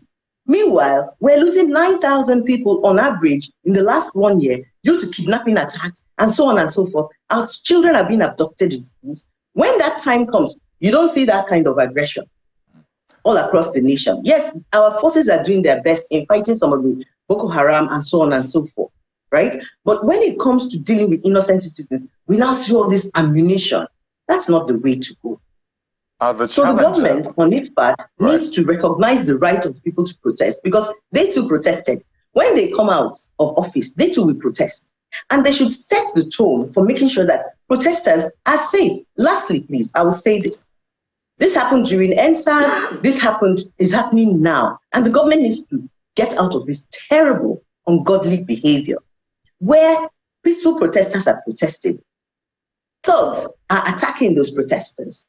Usually, there's even evidence that comes out afterwards that those thugs were funded or were brought to that place by people who are affiliated with the government in administration. All right. Those thugs don't get arrested. We have one where they're threatening peaceful protesters. We saw that in Lagos and in other places. They don't get arrested. But once the protesters get on the street, they'll start shooting at them. That is wrong. So the government should investigate that. And I think the Inspector General of Police and President Bola Ahmed Tinubu should be held responsible for the people who have been killed while protesting peacefully. Thank you. The police had to release a statement some days ago explaining their own side of the story, but they've not updated that for the past 2-3 days now. So it's expected that the police will give an update on the recent happenings. There's another part in the mix, which is the protesters waving the Russian flags. We understand in Kaduna, they saw the Chinese flag as well. So that's another dimension, different moving parts. But as we look to the way forward, because I think that's what everybody wants, even for the protesters, they want their demands met. For government, they're just hoping that this will end and all of that. If you were to have a sit down, and I'm going to try to break this down with first the president, the governors, perhaps local government officials and other elected officials and appointed officials, is there a one-liner that you would give them that will maybe drive the point home for you if you were to have a sit down with them or maybe confront them right now? What would that be? I would say that one-liner is, we're going to cut our costs, we're going to cut our wages, we're going to actually live on the minimum wage we have said we're going to give you to live on, and we're going to start using Nigerian hospitals, Nigerian schools. We're going to stop flying abroad. We're going to sell that jet. So it's one paragraph. I won't say one liner. Go ahead. You can give us one paragraph. They need to show that they are ready to cut government expenditure. And those savings can now go into that, into making sure that they put in place short-term measures, medium-term measures, long-term measures to provide an enabling environment for people to be able to live. Right. That's all Nigerians need. I'm curious, you ran for office, am I correct, for the House of Representatives? Absolutely. I ran for the House of Reps, Kwandi Oshungo, federal constituency, last year. Let's imagine for a moment, hypothetically speaking, that you won and you're now a member of the House of Representatives. So naturally, you would have that responsibility to speak to your people. You'll also be part of the people in government. So this end bad governance chant will also touch you in that sense. Is there something you'll have done differently? I mean, we have 360 of reps, 109 senators. If you had been elected, not appointed, Would you have done anything different from what you're seeing the representatives across the board doing now? Well, I would have definitely engaged more with the people. I don't know where my rep currently is. We're in touch once in a while, so I will not speak for him and say, oh, this is what he's doing, so I would have done it differently. No, I'll speak generally what I know, what we've heard, and what we've a lot of our legislators have taken off and left the country for fear of different attacks or whatever they thought they were being afraid of. I would have gone to my constituency. I would have definitely done my part to try and just alleviate the hunger. One of the things I had proposed in my campaign was that we would have a fund where a lot of the constituency funds and allowances that came would be managed by people from my constituency to see how we can invest in industrializing my place as best as we can, and building strong partnerships with various entities, NGOs, and so, because obviously that's my background, private sector, to really see what we can do to provide jobs and to support education, our children in education. So definitely, I would have been in the community doing that. I don't expect that I would have taken off to England or gone off to wherever while my constituents are suffering and really struggling and having a really hard time doing, just going through things. And I will say, and this is an appeal, permit me to use this platform to appeal to all our community leaders, be a church leader, whatever, support the people at this time. We keep seeing all these statements, don't protest. I'm not saying you must join the protest, but let us empathize also with the Nigerian people. Too many of our elite community leaders are too quick to side with the government when the people are being oppressed by our government. And what we're having is real oppression. We're living like slaves in our own country. I mean, look at us. National Grid has collapsed how many times? Who has been held accountable for that? No one has lost their job for that. And these are the things we see. These are the things that make Nigerians so disheartened and so madam, angry as we wind down, I would like you to speak to the young people. One of the challenges governments even across the world is having, especially on the sub-region, is the issue of leaderless protest. And sometimes they're always shouting, who is the leader, so that we can engage and all of that. So in speaking to young people on how to advance their cause, in calling their attention of government to their concerns, what should be the best way forward? Because sometimes it looks like, they're not listening. People are saying that the president's speech was just rehashing what we already know. It was criticized by Senior Advocate Falana, criticized by Wole Soyinka, a Nobel laureate, as missing the point. So what should they do going forward? I don't really worry about whether a protest is leaderless or leaderful or whatever. People talk about those things. I'm saying end bad governance. What do you want to negotiate in ending bad governance? End the bad governance now. Stop the corruption. Stop the bribery. Stop the people who are not doing their jobs and you're leaving them there and paying them our money to continue messing us up, to continue having us in power. Just stop it. So what do you want to negotiate again? That's my own. The demands are very clear. Reduce the cost of food. Someone said, oh, what would we do different? We should advise the government. What are you advising? What am I advising you for? She said you're the best person for the job. You have access to the best advisors in the world. You have the World Bank, you have IMF, you have all sorts of technical people. You say you've assembled the best technical team. All sorts of papers have been written about the Nigerian situation since independence. We have white papers that are sitting there, all sorts of recommendations. They are not implemented. So what is it that you want to negotiate again? I'm sorry, I don't understand. Is that you want to tell me, okay, let's wait so that more of you can die? Then I will have time and whatever. They're already talking 2027. Me, I want to survive. These young people, they see that they have no future in Nigeria. Instead, we're seeing billboards all over the place talking about, let's stop cursing Nigeria. Nobody's cursing Nigeria. Instead, it's our leaders that are cursing Nigerians with their bad actions. Well, great place to answer, definitely. End bad governance. That's what the youth are saying. So I don't know what it is that you want to sit down and then negotiate on ending bad governance. That said, if it is that you're saying, okay, you want to sit with people who have said, okay, this is, you want to say, oh, give us 3 months. We promise we will do ABC. and then we can sit down at the negotiation table again if we don't do that. Right. You know, maybe, but you're also dealing with things in bad faith. First and foremost, your spokesman came out. The vice president himself called the protesters names. Another person said it was being organized by one ethnic group against the other. So first, you're dealing with bad faith. So that's why these things appear leaderless, because they don't trust God. Well, we have to anchor at this point. From the beginning. But clearly, lots of things to take home. There is to negotiate about hunger, right, cost of living, insecurity, corruption, and so on and so forth. Clearly, there's lots of takeaways from the points you've made. And we can sit down later and talk. But we have to anchor at this point. Quite an interesting conversation, I must say. So wait to see how government proceeds from here. I would like to thank you so much for speaking with co-founder, CES Empowerment Foundation, the political manager. She ran for House of Reps under ADC, Jonathan Ichabe. Thank you for your time on the program. Thank you very much. Thank you. Have a wonderful day. Bye. And you too. We'll take a moment now. When we return, we'll hear from, well, a representative of government, someone who is right inside the cabinet of President Bola Tinubu. She's made several points. The Brigadier General had made several points as well. But how is government taking this on board? And what is the way forward for government? You don't want to miss this next leg of the conversation. So stay with us.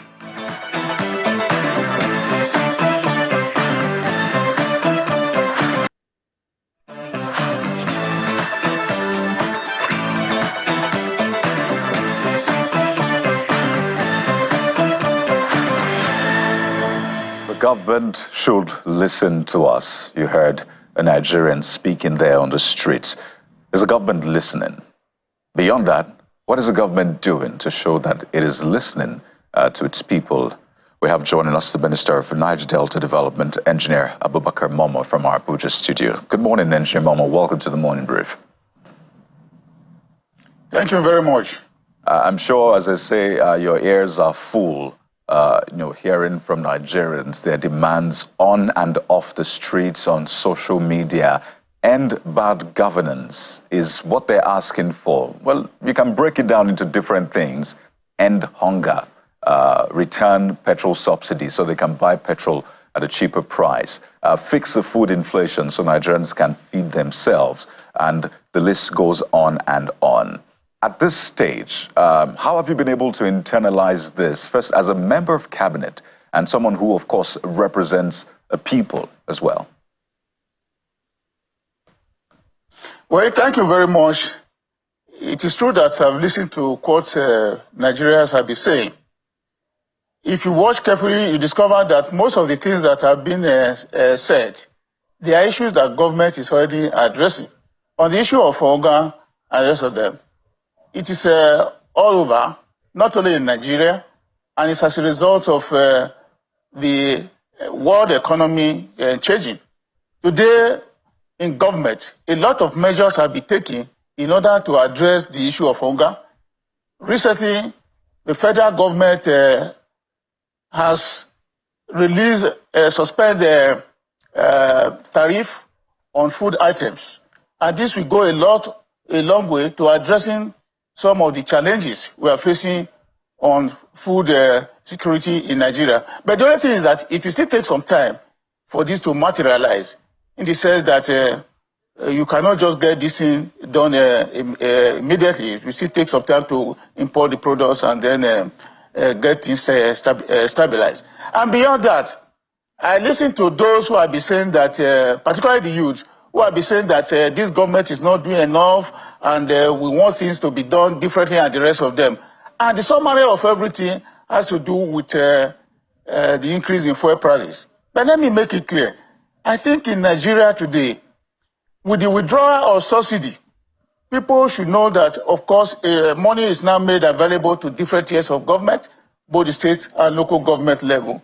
And such money is expected to translate to good governance at that level. For us, at the federal level, a number of issues have been addressed recently.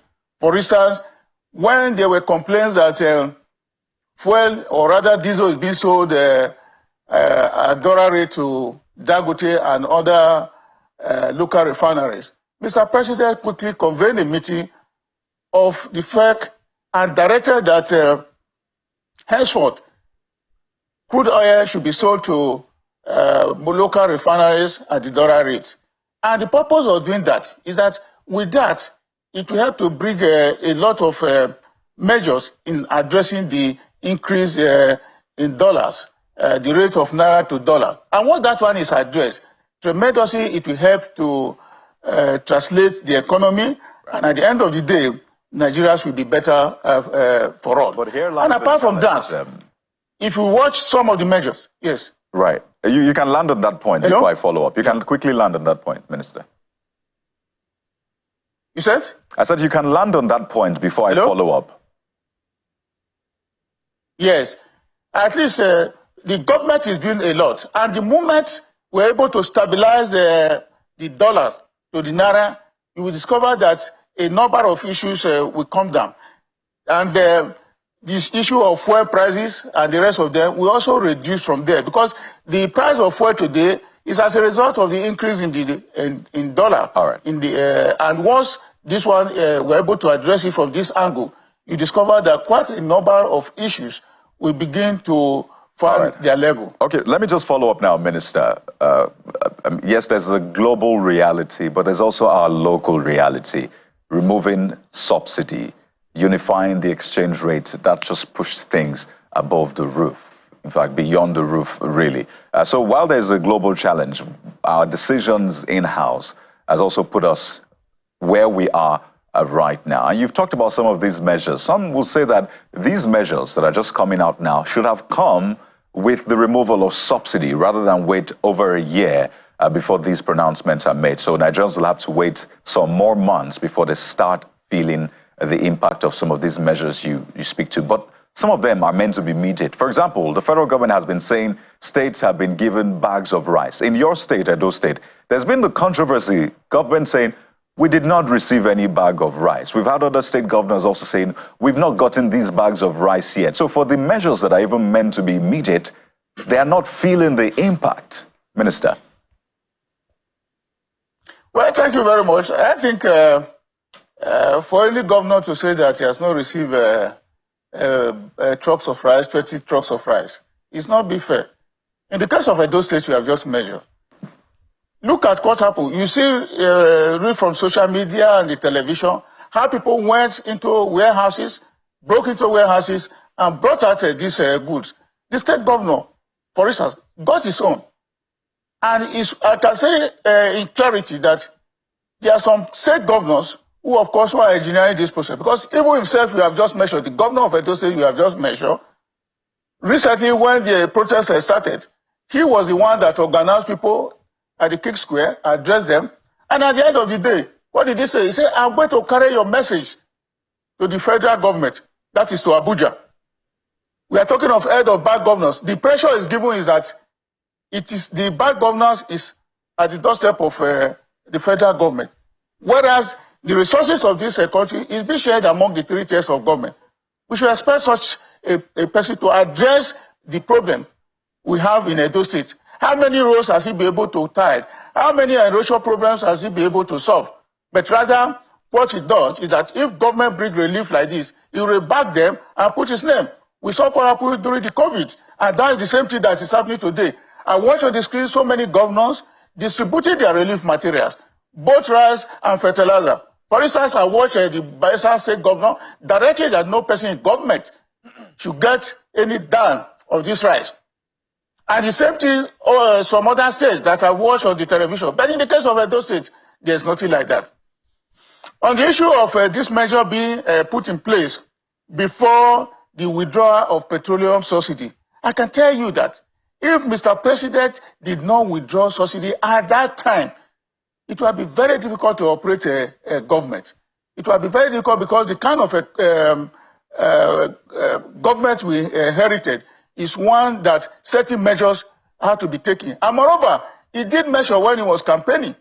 And like all others who campaigned that very time, the other presidential candidate, they made it as a point of campaign that the moment they come in, subsidy will be withdrawn from petroleum products. And that was what he did exactly. And I don't think Nigeria has I can say, should look at that as a thing that perhaps the government did not want to help the people. I think it is in the process of assisting this government and to make sure that things are done in the right way that this is happening.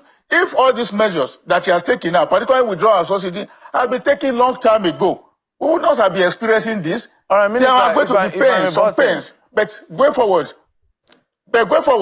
we will definitely go over all this.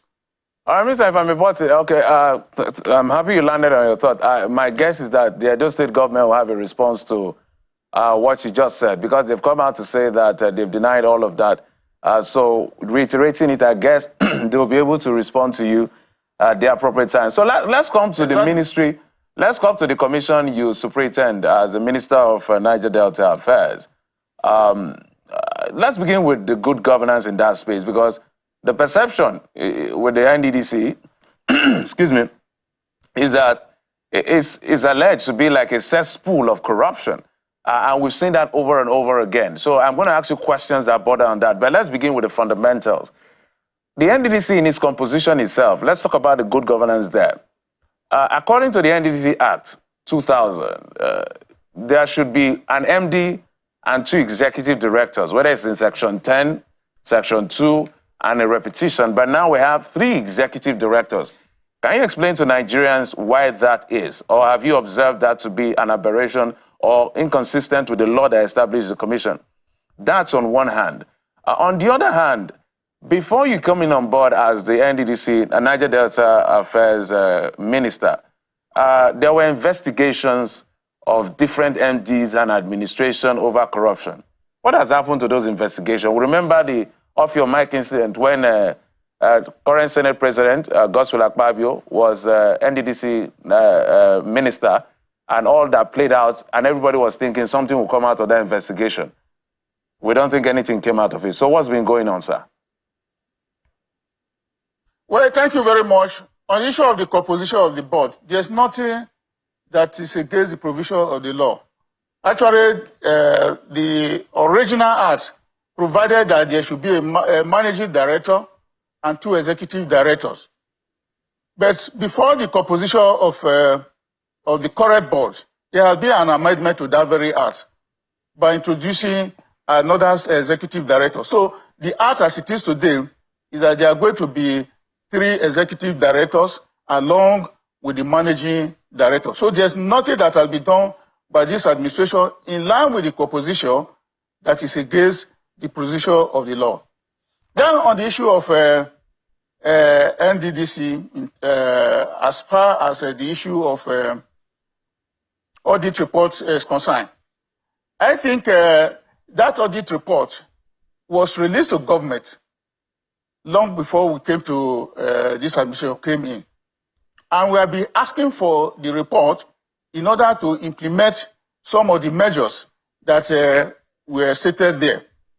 But for me as a minister, that report is still not with us. And we have asked for it.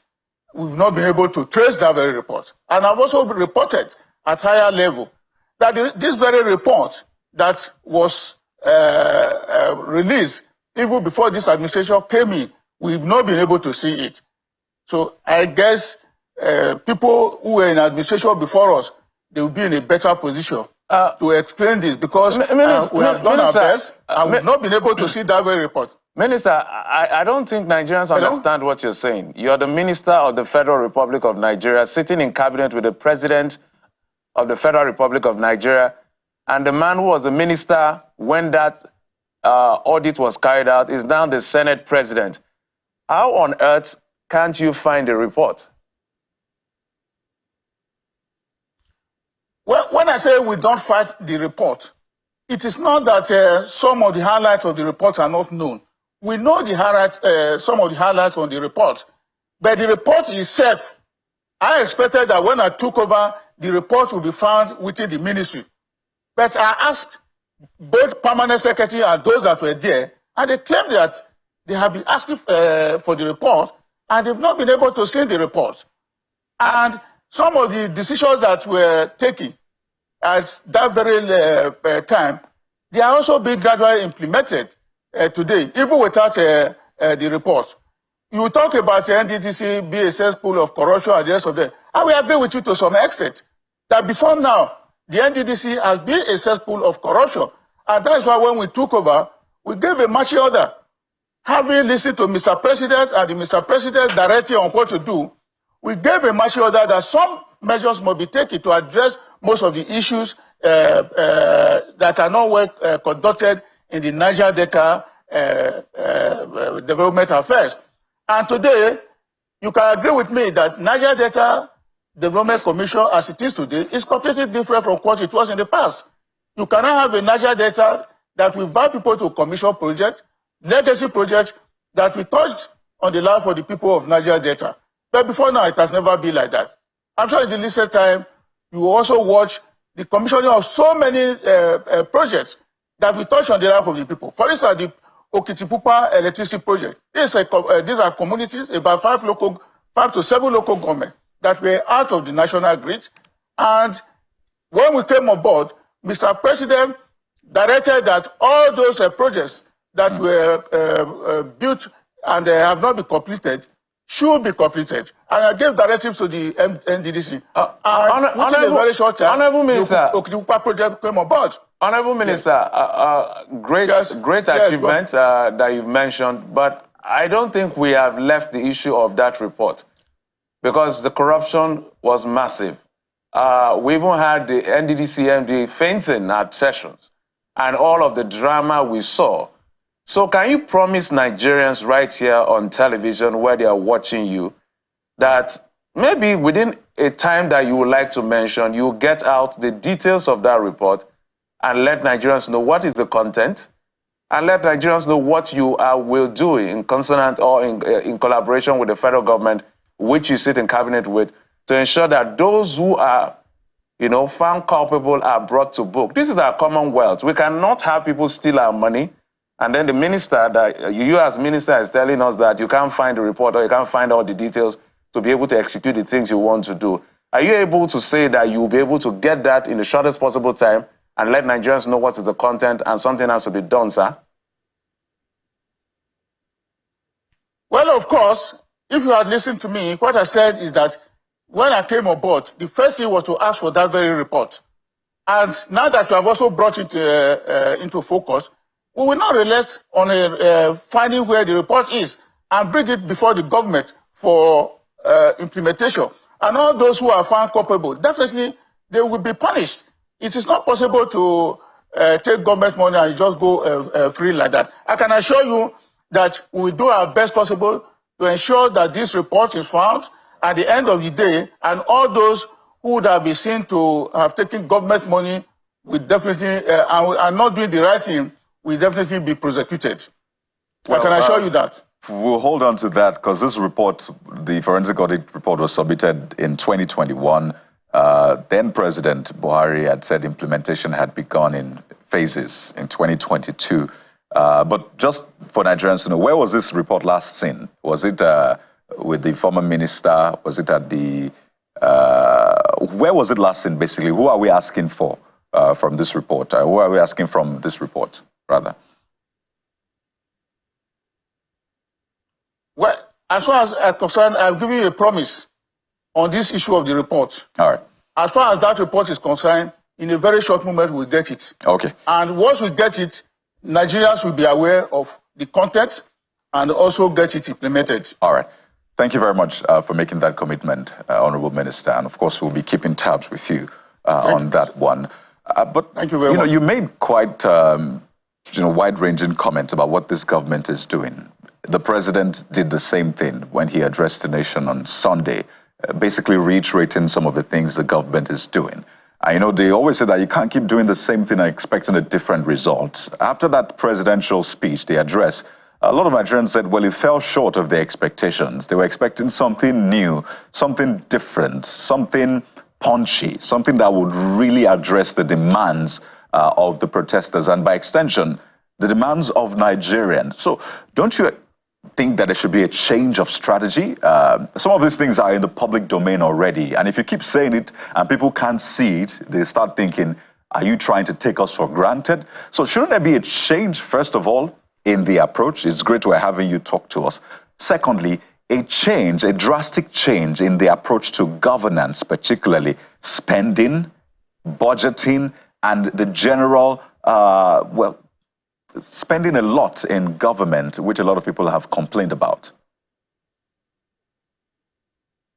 Well, I think in terms of spending a lot in government, if you are following what has happened in this administration, you discover that this administration has introduced a lot of measures in order to cut down expenditure.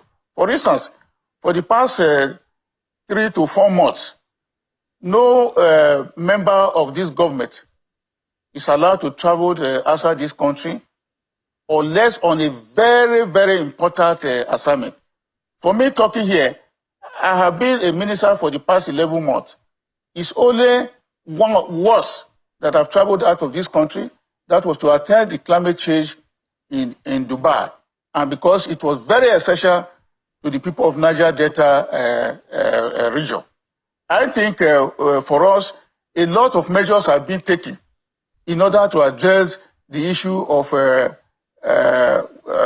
excessive spending in government.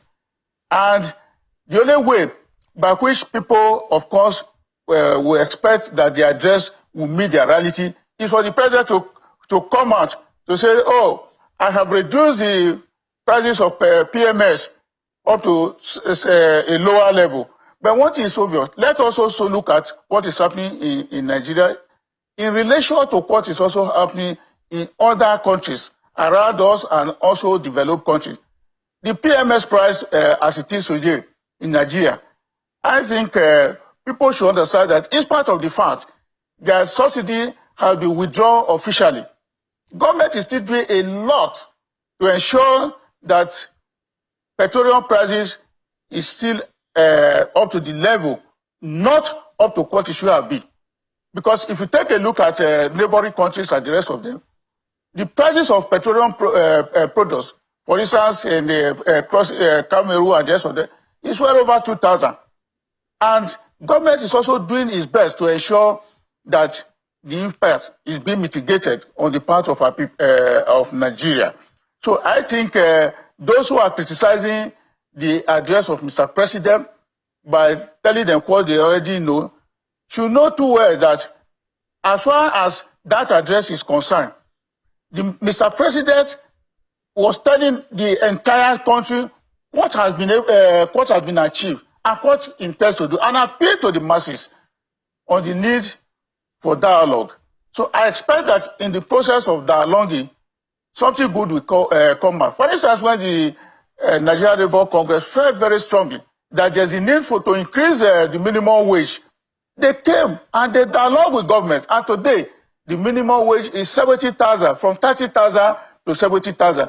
That is the product of dialogue. So I believe the masses, particularly those behind this protest, if they come on the right table to dialogue, they should also give government what they think will be the best solution. And government will also look at it. It is not through protest, violent protest, and destroy properties, government properties, and properties of individuals, as we have witnessed. Honorable Minister, nobody is against protest. Honorable Minister, let's speak further into the issue of governance, or bad governance, or good governance. And I would like to stay within where you manage, which is the Niger Delta.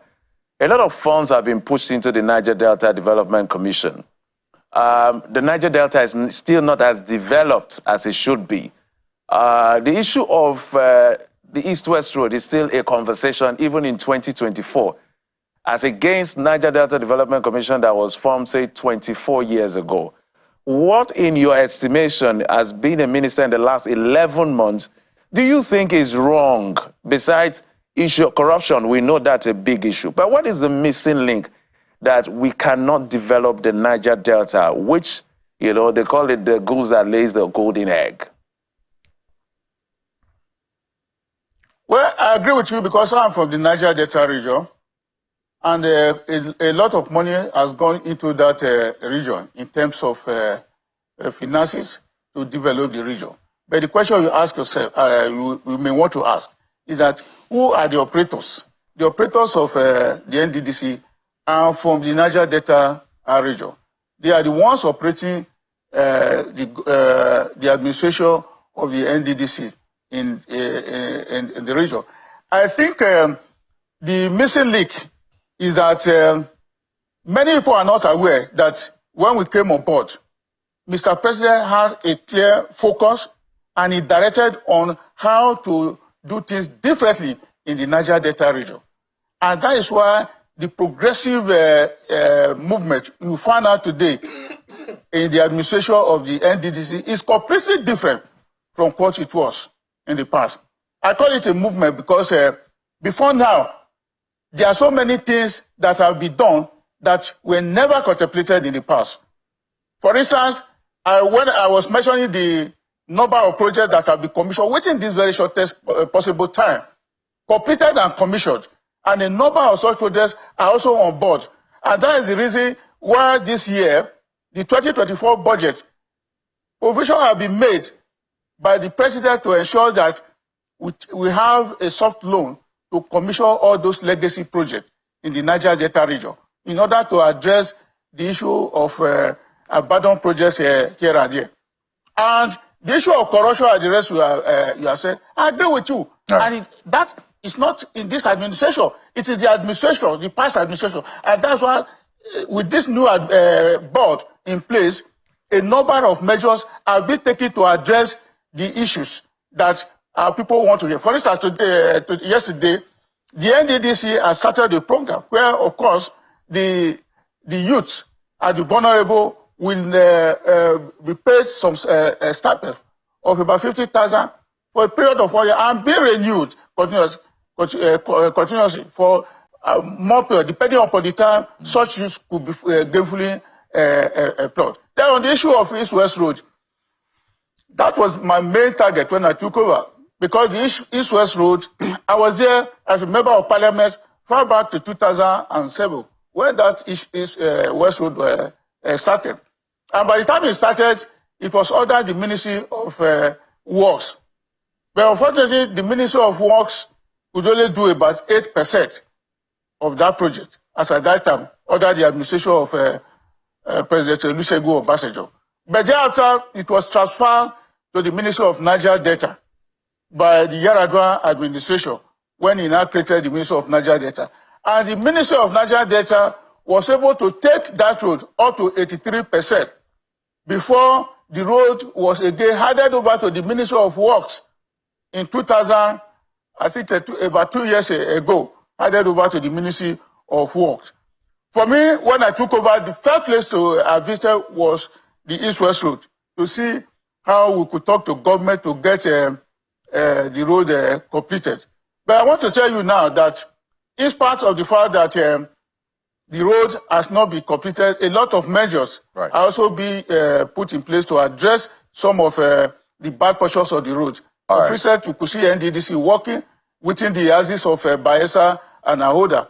And all other areas that are bad are also being addressed. But the fact remains that it's a road that has been there for a long time, and you know too well that once a road is constructed and it takes about 20 years and the rest of them, it also requires some level of maintenance. Indeed. But I can assure you that the East-West Road definitely will come on board, because the President has directed the Minister of Works to take a look at that. And that's why from Element Junction to Petrochemical, a lot of work are going on there in order to address the issue, because that is the worst aspect of the road.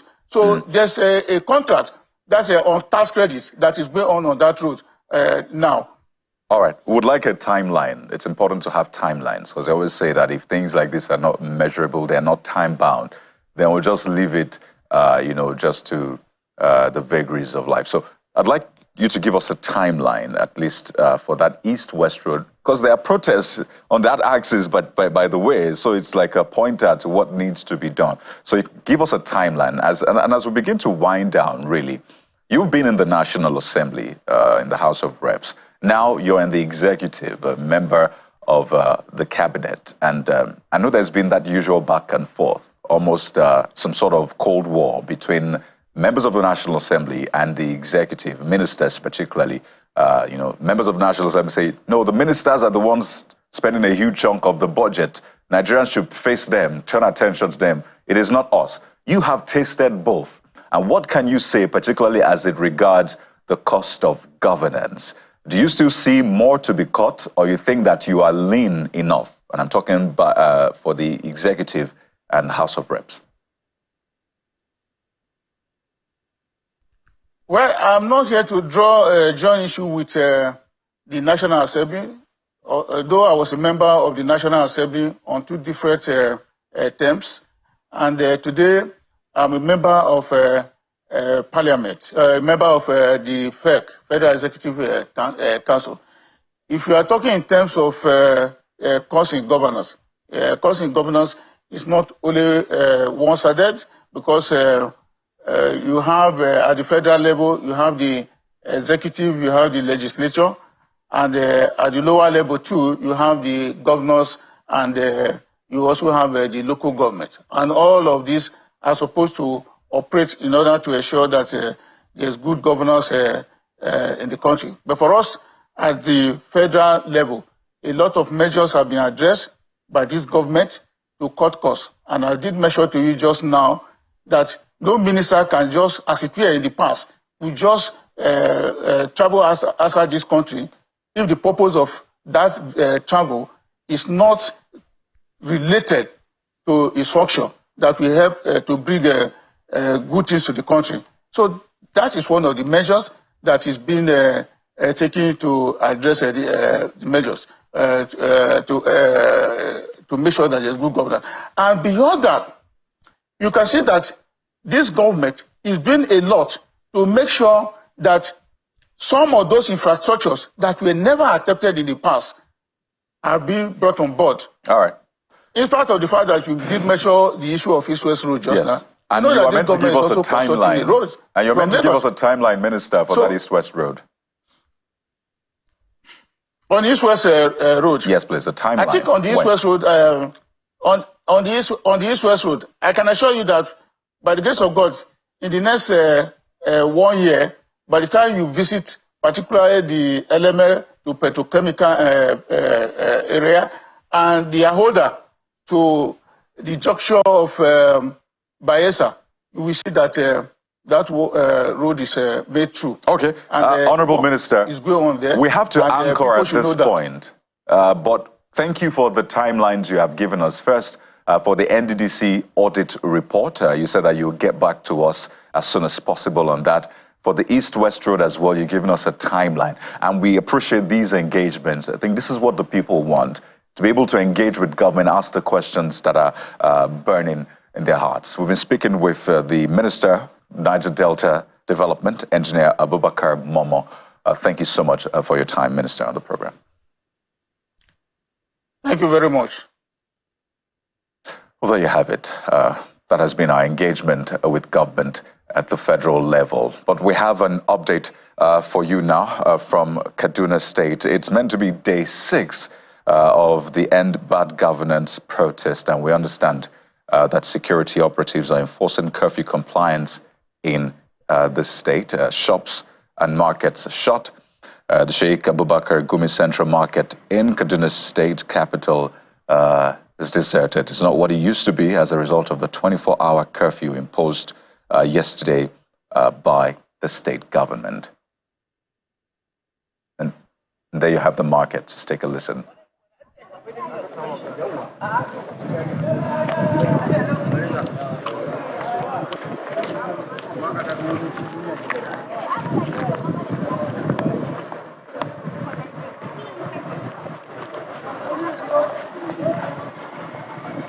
Auntie, you don't want finish?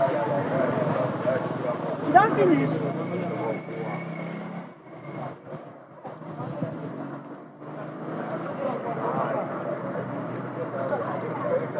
The Katsina State government has relaxed a 24-hour curfew imposed on Dutsima local government area. So those are the latest updates we have for you from across the country, particularly the northern part of the country where we've seen some unrest in the past few days. Of course, we'll be bringing you more updates as they come in from across the country right here on Channels Television.